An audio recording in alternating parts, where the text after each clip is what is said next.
A paz do Senhor Jesus Cristo aos irmãos. Este é o canal da Palavra, eu sou o pastor Paulo Henrique.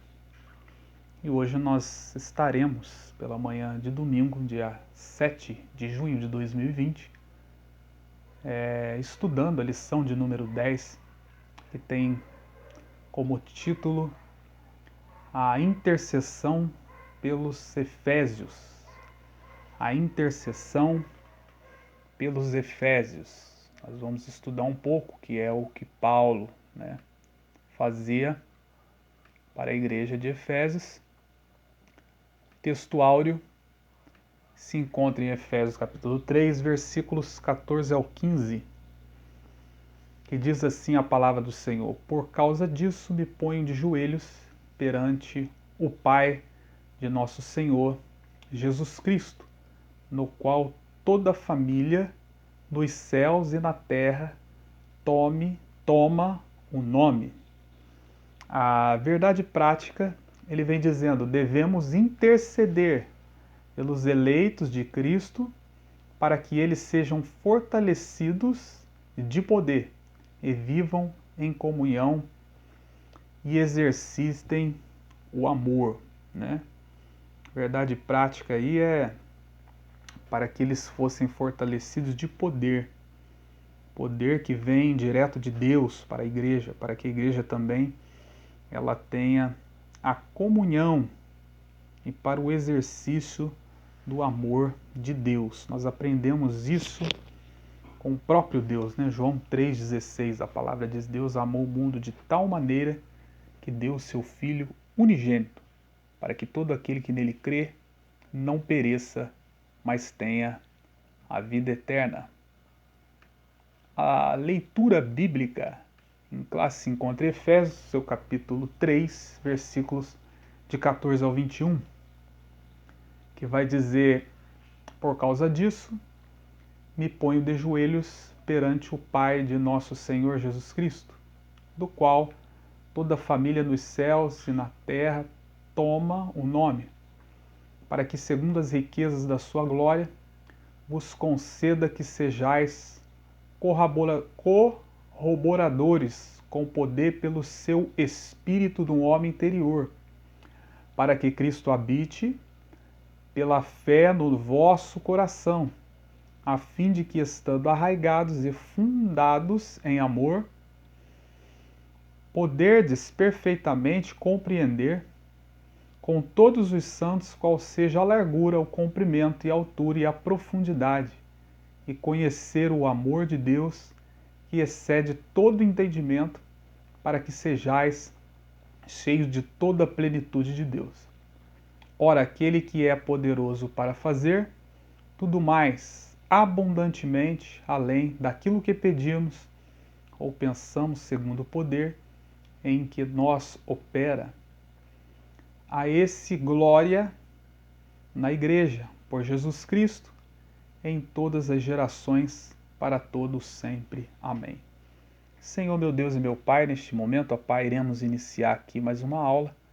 Que o Senhor venha nos esclarecer e ministrar sobre as nossas vidas e sobre os nossos corações essa reflexão, esse aprendizado, e que nós, nessa manhã de hoje, sejamos instruídos pelo Teu Espírito Santo, em nome de Jesus. Amém.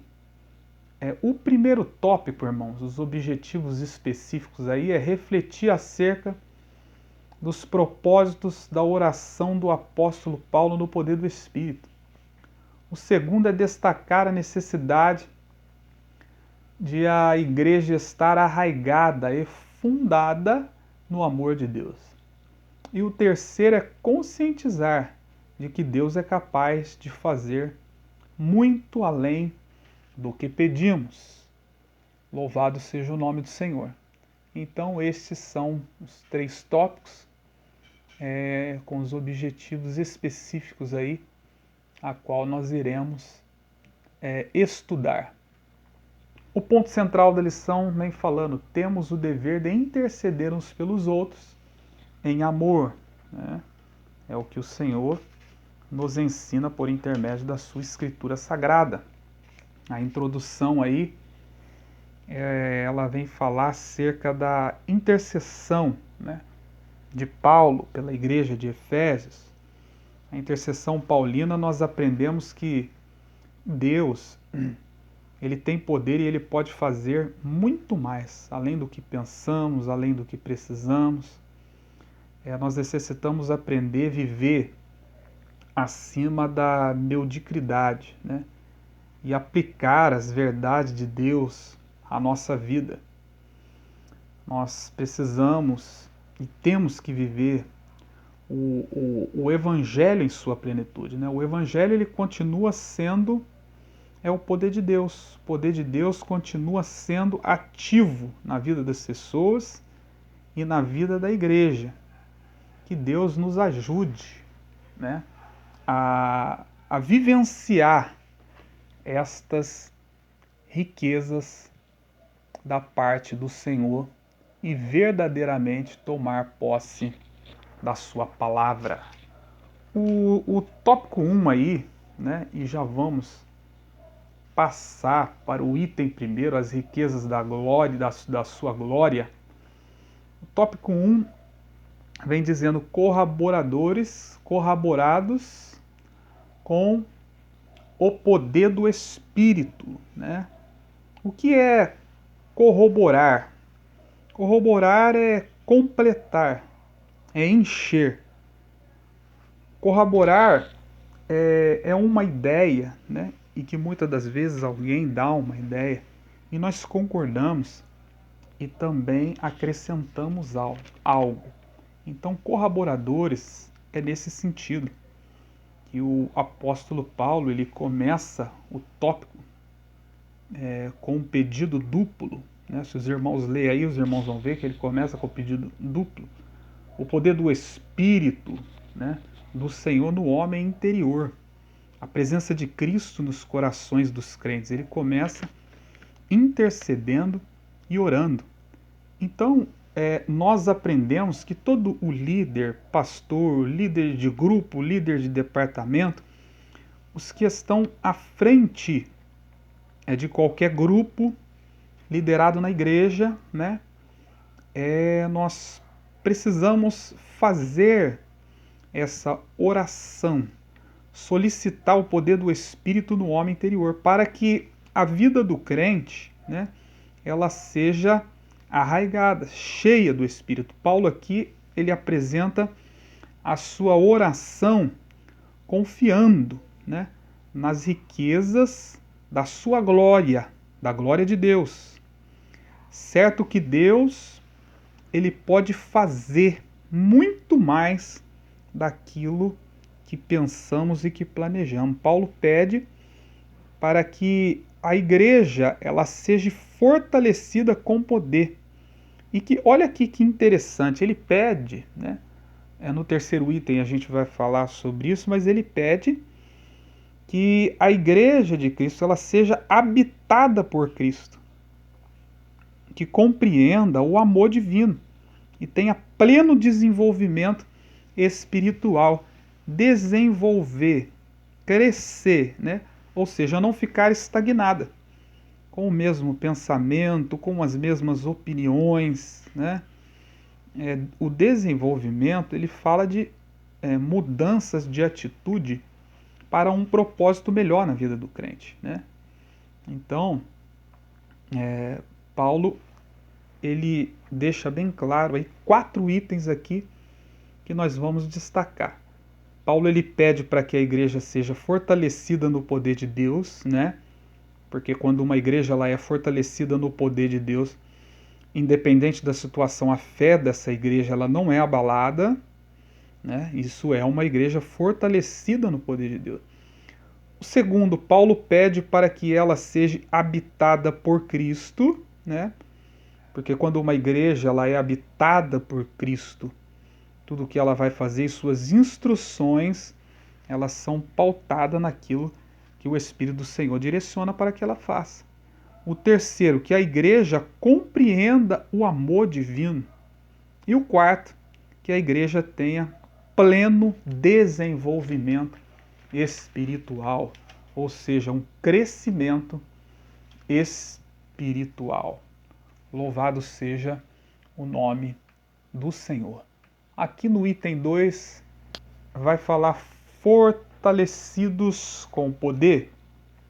Essa petição não quer dizer que a igreja em Éfeso não tivesse o Espírito de Deus, mas que ela fosse continuamente, revigorada com o poder e, consequentemente, em seu fortalecimento diário, este poder torna a igreja forte. Este poder, ela é uma ferramenta que a igreja precisa usar contra as astutas ciladas do inimigo, Não que a igreja ela não tenha o poder do Espírito Santo, mas há uma necessidade, quando a Escritura Sagrada fala da necessidade de nós orarmos uns pelos outros, é para que continuamente nós sejamos fortalecidos, Para que essa chama do Espírito ela continue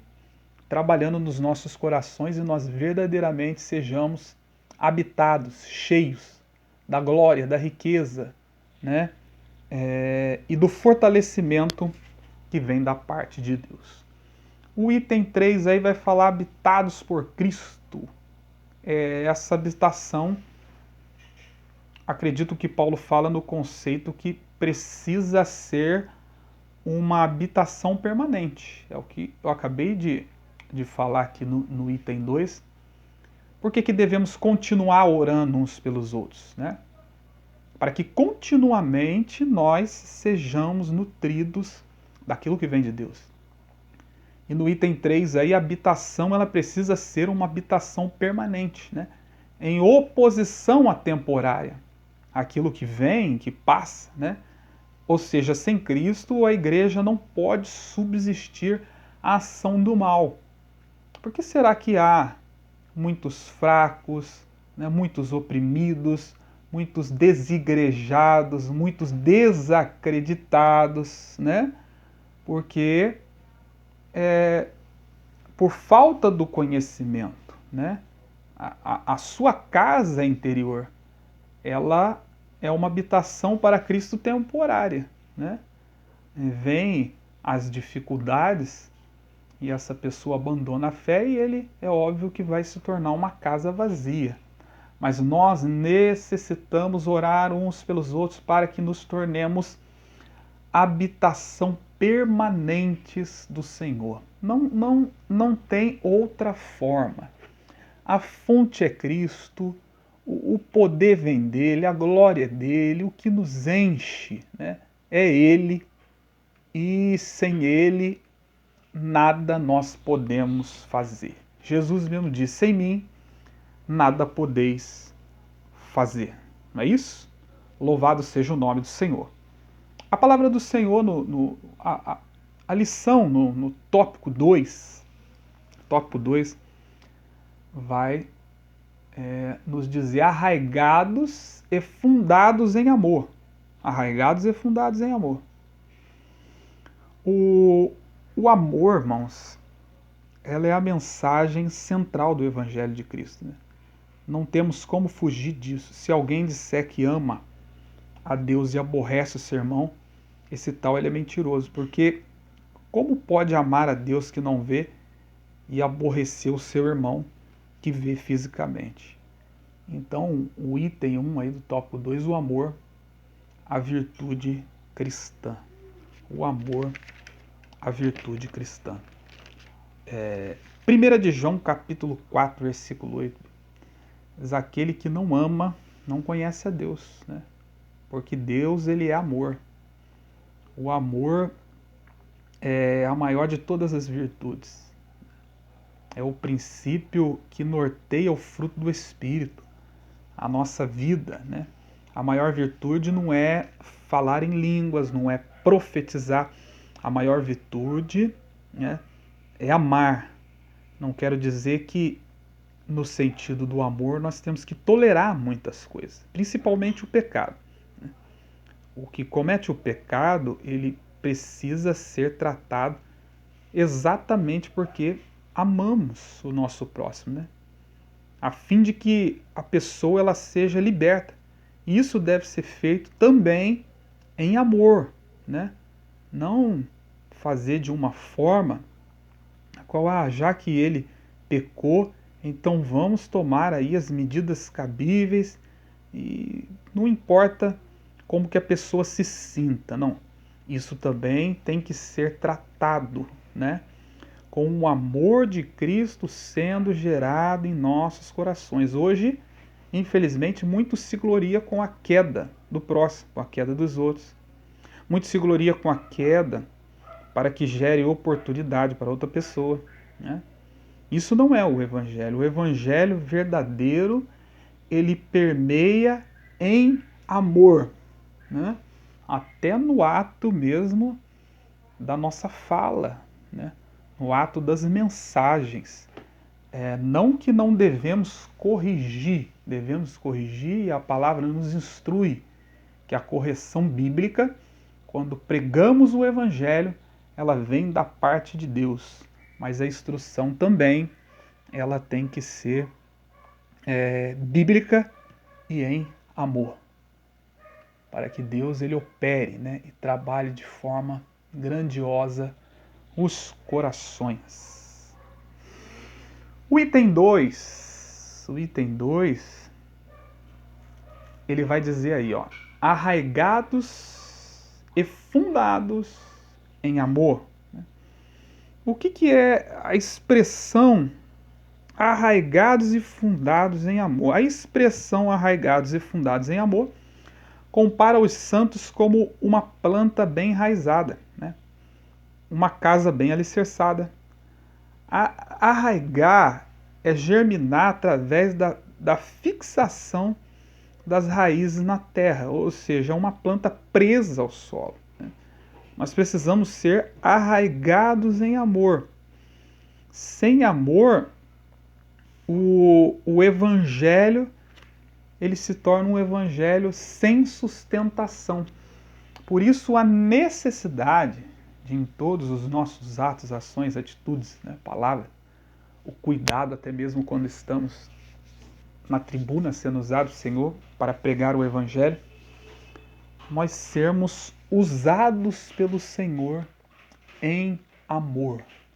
Então todo cuidado, né, aí ele é ministrado sobre as nossas vidas, nós temos um entendimento que deve ser feito, isso agrada ao Senhor, mas em amor, porque sem o amor, o evangelho ele não tem sustentação.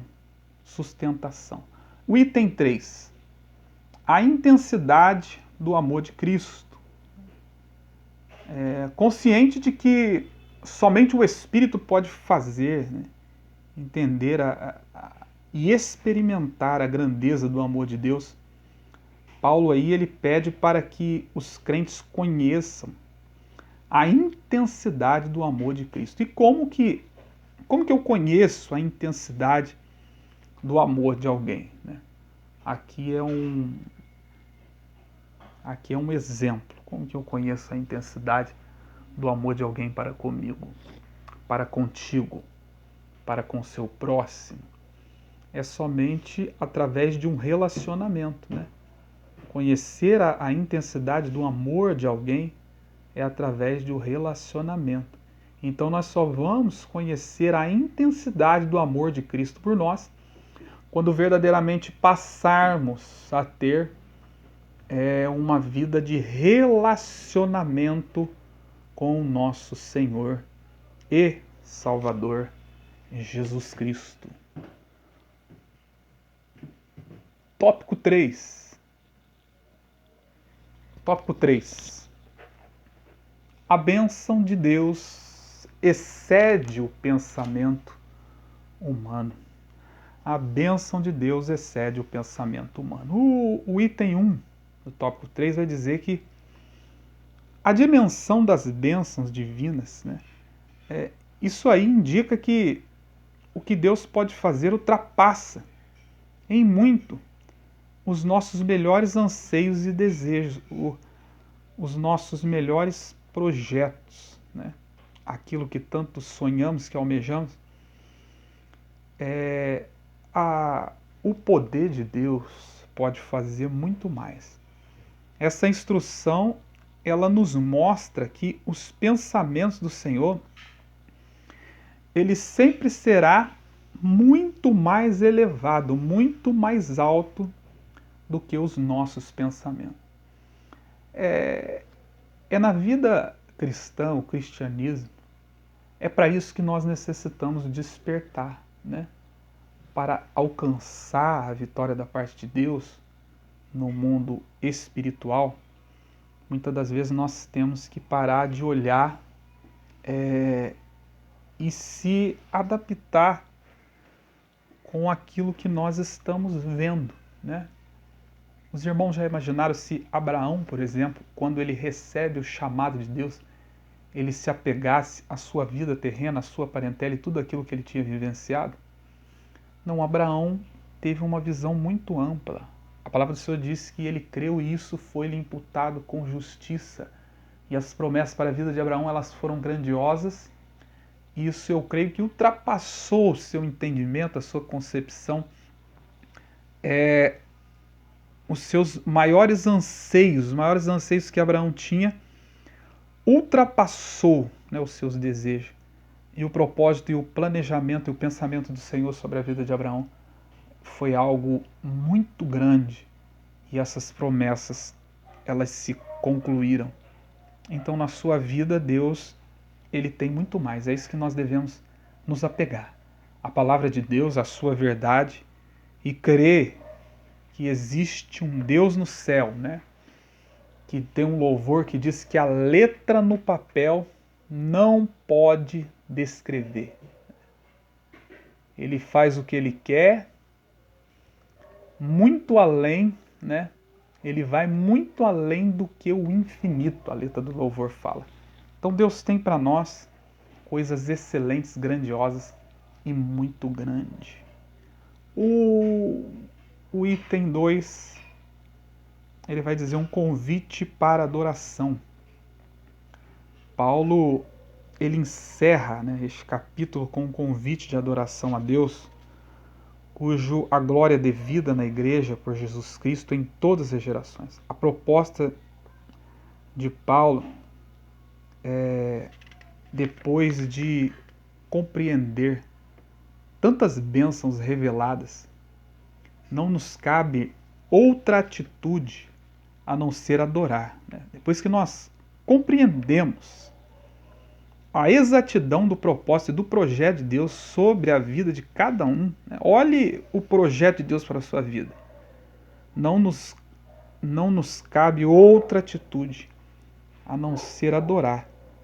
Quando desperta na pessoa uma verdadeira adoração, isso é uma compreensão dos mistérios de Deus para a nossa vida, né? Nos leva a adorar ao Senhor de uma forma espontânea. E que essa seja a nossa atitude. Adorar ao Senhor, independente das circunstâncias, de uma forma espontânea, né? O terceiro item, para nós finalizarmos a lição de hoje, ela vai falar a glória devida a Deus. Em sua oração, o apóstolo aí, ele anela essa postura de adoração, exaltação a Cristo, que perdure por todas as gerações, né? A nossa geração adora, a geração dos nossos filhos precisa perdurar a adoração, e assim posteriormente, até que Cristo volte para buscar a igreja. E ele enfatiza o seu pedido com a frase para todo sempre, né? Ou seja, Jesus ele vai vir arrebatar a igreja, mas vai existir a adoração no céu também, o que significa que deve ser praticada por todos os crentes. Paulo, ele ensina a igreja a adorar, e adoração é o resultado do relacionamento com Deus. Precisamos perpetuar, né? Paulo diz que por todas as gerações, Salmo 145, no verso 4, uma geração louvará e a outra geração as suas obras, né? Isso é de geração em geração perpetuar e gerar adoradores para glorificar e exaltar o nome do Senhor. Que o Senhor Jesus Cristo em breve, né, ele venha buscar o teu povo, ele venha resgatar a tua igreja e que nós a cada vez mais estejamos arraigados no amor de Cristo, na tua palavra e nas tuas promessas para conosco. Que Deus muito te abençoe. Eu desejo para você um excelente domingo. Você que ainda não é inscrito no nosso canal, se inscreva no nosso canal, ative o sininho e compartilhe a mensagem e os ensinamentos das Escrituras da parte de Deus. Que Deus em Cristo muito te abençoe. Fique na paz e tenha um excelente domingo.